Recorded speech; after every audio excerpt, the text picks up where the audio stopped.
Xin chào các bạn. Trong số các cái mô hình đảo chiều, có một mô hình xuất hiện không nhiều, nhưng mỗi khi nó hình thành đúng chuẩn thì thị trường tạo ra một cú đảo chiều rất mạnh. Đó chính là mô hình kim cương, Diamond Pattern. Vấn đề của cái mô hình này đó là nó rất là dễ nhầm với mô hình Head and Shoulder hay là mô hình vai đầu vai, dễ bị vẽ sai cấu trúc và nếu không hiểu bản chất, bạn sẽ bỏ lỡ cơ hội lớn. Trong video này tôi sẽ phân tích chi tiết cấu trúc của mô hình kim cương, tâm lý thị trường phía sau, cách nhận diện chuẩn mô hình và quan trọng nhất đó là chiến lược giao dịch thực chiến với mô hình này. Đây sẽ là những thông tin rất là hữu ích đấy ạ. Các bạn cùng theo dõi đến hết video nhé.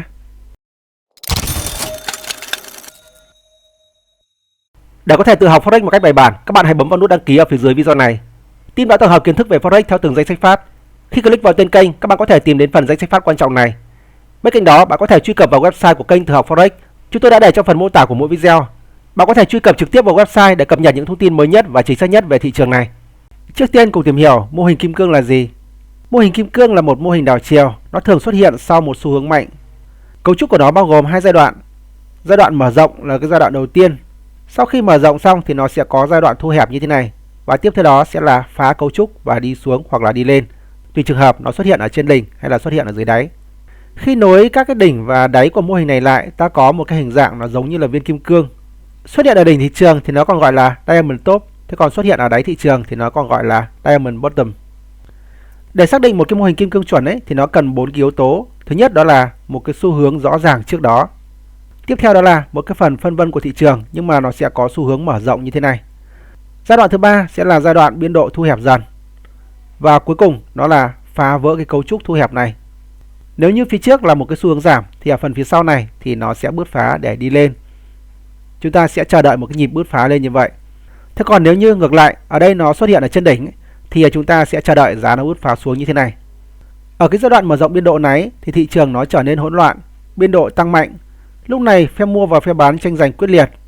Đến giai đoạn thu hẹp thì biến động giảm dần, thanh khoản suy yếu. Khi nó phá vỡ cái cấu trúc thu hẹp này thì một bên đã hoàn toàn kiểm soát thị trường. Đây cũng chính là cái lý do mà sau cái mô hình Diamond này, thị trường nó thường xuất hiện một cái cú đảo chiều mạnh. Về chiến lược giao dịch với mô hình kim cương ấy thì các bạn sẽ cần phải trải qua 3 bước. Bước thứ nhất đó là chúng ta sẽ chờ đợi mô hình nó hoàn thiện. Chúng ta cần phải chờ đợi mô hình nó hình thành xong và thị trường nó phá vỡ cái cấu trúc này, bắt đầu chúng ta mới thực hiện những cái lệnh giao dịch. Ví dụ ở đây chúng ta có mô hình Diamond Top và giá nó phá xuống như thế này thì bắt đầu chúng ta mới thực hiện một cái lệnh sell tại cái vị trí này. Và bước thực hiện vào lệnh này chính là cái bước thứ ba đấy ạ. Quá trình thực hiện vào lệnh thì chúng ta sẽ cần phải quan tâm đến vị trí đặt stop loss và vị trí take profit. Vị trí đặt stop loss cho một cái lệnh sell như thế này ấy, thì thông thường nó sẽ là ở ngay phía trên cái đỉnh trước đó. An toàn hơn nữa thì các bạn có thể dịch lên phía trên này. Đấy, các bạn chọn cái đỉnh cao hơn ở phía bên trái để các bạn đặt stop loss. Và target tức là cái nơi mà chúng ta đặt take profit. Thì cái mục tiêu đầu tiên mà chúng ta hướng đến sẽ là cái vị trí mà đó nó có một cái khoảng biến động bằng đúng cái bề rộng của cái mô hình kim cương này. Đấy, tức là chúng ta sẽ đo ở cái vùng to nhất đây nhé.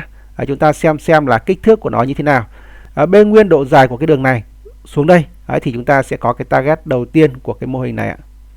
Trong trường hợp cụ thể như cái mô hình thể hiện ở trên màn hình này thì khi mà giá nó đi xuống, cái này nó lại không bứt phá xuống một cách quá là mạnh mẽ mà nó có những cái đoạn dao động như thế này. Đó. Thế thì khi mà chúng ta có một cái đoạn dao động nó cũng khá là dài như thế này mà nó chưa bứt phá hẳn xuống ấy thì chúng ta sẽ tiến hành chốt lệnh tại những cái vị trí kiểu như thế này. Ở đây thì nó ước chừng khoảng 50 cây nến. Ở đây là một cái tình huống khác, chúng ta có cái mô hình Diamond Bottom. Đấy, các bạn thấy là chúng ta có một cái giai đoạn mở rộng của thị trường này, đấy, sau đó nó thu hẹp lại như thế này. Và ở đây thì nó có một cái sự bứt phá. Thực tế cho thấy là cái quá trình mà chúng ta vào lệnh ấy thì chúng ta cũng có thể vào lệnh với nhiều những cái phương án khác nhau. Các bạn có thể vẽ ra đây, đấy, cái đường giảm ở cái giai đoạn sau đây này, thu hẹp lại của mô hình đấy ạ. Thì các bạn cũng hoàn toàn có thể vẽ ra đây một cái đường trendline. Đó. Khi mà giá nó phá khỏi cái mô hình này, các bạn có thể tiến hành vào lệnh luôn ở những cây nến tiếp theo như thế này. Ví dụ ở đây các bạn vào lệnh cây nến này nhé. Tôi sẽ phóng to lên một chút này. Đây ạ. Các bạn có thể vào lệnh ngay ở cái cây nến này. Cái cây nến này là một cái cây nến xuất hiện sau khi mà có một cây nến bứt phá khỏi mô hình. Đây chính là cái cây nến bứt phá khỏi mô hình đấy ạ. Cây nến phía trước đó thì nó cũng bứt phá khỏi mô hình nhưng mà nó bị rụt lại này. Như vậy thì nếu như mà chúng ta giao dịch luôn ở cái cây nến này thì cũng có thể xuất hiện cái tình huống đó là giá nó còn có thể đi xuống nữa. Đấy. Trong tình huống cái cây nến này nó xuất hiện rồi thì có nghĩa là nó đã xác nhận cho một cái nhịp đi lên. Đấy, thì chúng ta có thể mua ngay ở cây nến tiếp theo. Tuy nhiên an toàn hơn sẽ là chúng ta chờ đợi những cái nhịp giá nó đi lên và nó hồi lại. Đấy, và nó hồi lại như thế này, bắt đầu chúng ta mới thực hiện mua những cây nến hồi. Thì lúc đó cái độ an toàn của tín hiệu nó sẽ cao hơn so với việc chúng ta mua luôn ở cây nến đầu tiên sau khi có cây nến thoát khỏi mô hình như thế này. Với mô hình kim cương này thì chúng ta hoàn toàn có thể tăng những cái xác suất thắng hoặc là tìm kiếm những cái điểm take profit, những điểm slot phù hợp hơn bằng cách là chúng ta kết hợp thêm một số những cái yếu tố khác. Ở trong tình huống này thì tôi sẽ kết hợp thêm một cái trendline đây ạ. Đấy, thì các bạn có thể thấy này, cái giai đoạn phía sau của mô hình chúng ta có một cái đường thu hẹp như thế này. Và ở đây thì tôi kéo dài cái đường thu hẹp đó ra và tôi có một cái trendline tăng. Đấy. Giá nó bứt phá như thế này, đúng không ạ? Tôi thực hiện những cái lệnh mua khi mà giá nó quay lại, hoặc là tôi chờ đợi giá nó quay lại trendline này tôi mua cũng được. Đấy, nhưng mà thông thường ấy thì chúng ta sẽ thực hiện mua khi mà giá nó quay lại ở những cái nhịp như thế này rồi. Và ở đây thì các bạn có thể thấy này, chúng ta có một cái trendline tăng như thế này, thì trong trường hợp chúng ta thực hiện một cái lệnh mua ấy thì chúng ta hoàn toàn có thể yên tâm khi mà chúng ta đặt slot ở vị trí phía dưới này. Nếu như giá nó quay lại phía dưới cái vị trí đáy này thì có nghĩa là cũng có khả năng cao là giá nó đã muốn quay xuống rồi và nó đi xuống sâu hơn nữa. Đấy, thì chúng ta hoàn toàn có thể đặt slot tại cái vị trí này. Thế còn take profit ấy thì cũng có nhiều phương án khác nhau nhé. Ở cái vị trí take profit đầu tiên mà trước đó tôi đã giới thiệu đến các bạn, tức là độ rộng của cái mô hình này ấy. Đấy, thì các bạn vẽ cho tôi một cái đường thể hiện cái độ rộng nhé. Các bạn kéo, các bạn bê lên đây. Đấy, thế thì chúng ta sẽ take profit tại cái vị trí này rồi. Nhưng mà lưu ý, chúng ta nên take profit ở đây là take profit một phần thôi, chứ không take profit toàn bộ nhé. Khi mà take profit một phần như thế này, xong rồi, bắt đầu chúng ta hoàn toàn có thể dịch cái vị trí slot từ cái phía dưới này, chúng ta dịch lên phía trên đây. Và khi dịch lên phía trên như thế này, thì cái phần lệnh mà chúng ta giữ lại ấy, nếu như mà giá nó quay trở lại, nó hit slot tại cái vị trí này, thì cái lệnh đó cùng lắm nó là hòa, hoặc là chúng ta vẫn còn lãi một chút. Đấy. Nhưng mà gì ạ? Khi mà giá nó quay lại, nó bật lên, nó đi tiếp, thì cái lệnh của chúng ta nó sẽ vẫn giữ lãi được lớn hơn rất là nhiều so với việc chúng ta take profit tại cái vị trí này. Đấy. Thế thì rất là lưu ý nhé, cái quá trình mà chúng ta giao dịch ở đây đó là chúng ta giao dịch theo xác suất, và cũng hoàn toàn có cái xác suất đó là thị trường nó còn đi lên nữa.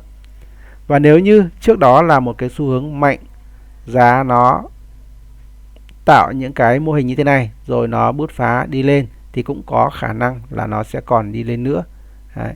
Bởi vì ở đây nó cũng có những cái sự đấu tranh giữa bên mua và bên bán rồi, có giai đoạn tích lũy rồi, và sau đó nó lựa chọn một cái phương án hoặc là đi lên hoặc là đi xuống, có nghĩa là nó đã quyết định xu hướng của thị trường rồi. Và khi mà nó quyết định xu hướng rồi thì cái giai đoạn sau hoàn toàn có thể là nó còn đi lên tiếp. Đấy, thì chúng ta sẽ giao dịch theo cái phương án như vậy. Để các bạn có một cái sự so sánh và phân biệt giữa cái mô hình Diamond hay là mô hình kim cương và mô hình vai đầu vai, thì ở đây tôi nêu ra một cái bảng như thế này, một số những cái thông số cơ bản nhất của hai mô hình để các bạn có thể phân biệt nó. Đối với mô hình kim cương ấy thì nó sẽ có cái phần mở rộng ở phía trước, nhưng mà với cái mô hình vai đầu vai thì nó sẽ không có cái phần mở rộng như vậy. Đây, ví dụ cái này đi. Mô hình kim cương thì nó mới có cái phần mở rộng ra như thế này, và nếu như chúng ta nối các cái đường đỉnh ở phía trên thì nó sẽ là một cái đường dốc đi lên. Đấy, thế còn đối với mô hình vai đầu vai thì nó sẽ không có cái giai đoạn như thế này. Mà ở đây khi mà chúng ta nối các cái đường vai với nhau ấy, thì nó sẽ là một cái đường thẳng thôi. Đấy, hoặc là thẳng chéo lên một chút, hoặc là thẳng đi xuống một chút, chứ không phải là hai cái đường một cái lên một cái xuống như thế này. Chính là vì có những cái dao động như thế cho nên mô hình kim cương ấy thì thường nó sẽ có cái cấu trúc đối xứng, trong khi mô hình vai đầu vai thì nó có cái cấu trúc vai và đầu khá là rõ. Và cái tính phổ biến với cái mô hình vai đầu vai thì nó cũng sẽ là phổ biến hơn so với mô hình kim cương. Đó thì cái cách dao động theo cái mô hình kim cương này thì nó sẽ hiếm gặp hơn. Khi chúng ta gặp một cái biểu đồ giá mà trước đó nó có cái phần dao động mở rộng, tiếp theo thì nó lại thu hẹp như thế, thì khả năng cao nó là cái mô hình kim cương. Để giúp cho các bạn có một kết quả giao dịch tốt hơn với mô hình kim cương này, thì ở đây tôi nêu ra những cái lỗi phổ biến mà các trader hay gặp phải để các bạn tránh. Sai lầm thứ nhất đó là vẽ Diamond khi mà không có xu hướng rõ ràng trước đó. Rất là lưu ý nhé, đây là một cái mô hình đảo chiều và thông thường thì nó sẽ xuất hiện trong một cái xu hướng rõ ràng. Đấy, cho nên nếu như trước đó nó không có một xu hướng rõ ràng thì các bạn hãy đừng nghĩ đến cái mô hình kim cương. Hãy suy nghĩ đến một cái mô hình khác. Có thể là mô hình chữ nhật hay là một cái dạng nào đó. Và tiếp theo nữa đó là vào lệnh khi chưa breakout. Khi mà giá của sản phẩm nó chưa breakout khỏi mô hình, chúng ta đã dự đoán rằng đây là một mô hình kim cương. Trước đó chúng ta nhìn thấy giá nó giảm. Ở đây khi mà giá nó chưa bứt phá như thế này, chúng ta đã nghĩ đến việc là giá nó tăng và chúng ta thực hiện những cái lệnh mua. Đó, thế thì giả sử ở đây này, các bạn thực hiện một cái lệnh mua tại vị trí này chẳng hạn. Thế thì khi mà nó có một cái nhịp giá nó hồi về như thế này, chúng ta sẽ rất bị tâm lý, đúng không ạ? Và khi bị tâm lý như thế thì cái kết quả giao dịch của chúng ta thường nó sẽ không tốt. Và có thể là nó lùi về đến cái vị trí phía dưới này chúng ta đã cắt lệnh rồi. Nhưng ngay sau khi chúng ta cắt lệnh thì giá nó lại đi lên. Đó, thế thì kết quả cuối cùng đó là chúng ta sẽ bị thua lỗ. Sai lầm tiếp nữa đó là chúng ta nhầm cái mô hình này với mô hình tam giác. Và cuối cùng đó là không kiểm tra khối lượng khi mà giao dịch. Thông thường ấy, ở những cái cây nến quyết định xu hướng của thị trường như thế này này, thì khối lượng của sản phẩm nó sẽ tăng lên. Đây, cụ thể như thế này. Đấy, các bạn có thể nhìn vào cái vị trí này nhé. Ở đây thì giá nó quyết định là nó đi xuống này. Và các bạn nhìn thấy phía dưới đây thì cái khối lượng của sản phẩm nó tăng lên khá là nhiều. Đấy, trước đó thì nó có cái sự dao động và thu hẹp lại này. Đó thì tóm lại là gì ạ? Cái mô hình kim cương này nó là một cái mô hình đáng tin khi mà trước đó là một cái xu hướng mạnh. Và ở đây thì nó sẽ có một cái độ tin tưởng cao hơn khi mà chúng ta tìm kiếm cái mô hình này ở những cái khung thời gian lớn. Càng những cái khung thời gian nhỏ thì cái độ tin tưởng của tín hiệu nó sẽ càng thấp. Đặc biệt là với những cái phương án giao dịch theo price action hoặc là theo mô hình như thế này. Ở những cái trường hợp mà giá của sản phẩm nó break out khỏi mô hình với những cây nến lớn ấy, thì nó cũng sẽ làm cho cái độ tin cậy của mô hình cao hơn. Mô hình này nó không xuất hiện thường xuyên, nhưng mà khi xuất hiện đúng chuẩn nó sẽ tạo ra một cú đảo chiều với những cái bứt phá mạnh. Quá trình trading các bạn không phải tìm kiếm quá nhiều cơ hội mà chúng ta nhận diện đúng những cái cơ hội có chất lượng cao để giao dịch. Và đây cũng là lời kết trong video mà tôi muốn gửi đến các bạn. Quá trình tìm hiểu và giao dịch về cái mô hình này, nếu như có những cái gì thắc mắc, các bạn có thể để lại bình luận ở bên dưới video. Team sẽ hỗ trợ và trả lời các bạn trong thời gian sớm nhất. Cảm ơn các bạn đã theo dõi video. Trước khi rời đi, đừng quên cho video một like cũng như bấm vào nút đăng ký, bấm vào quả chuông bên cạnh để có thể nhận được những video mới nhất khi mà kênh phát hành.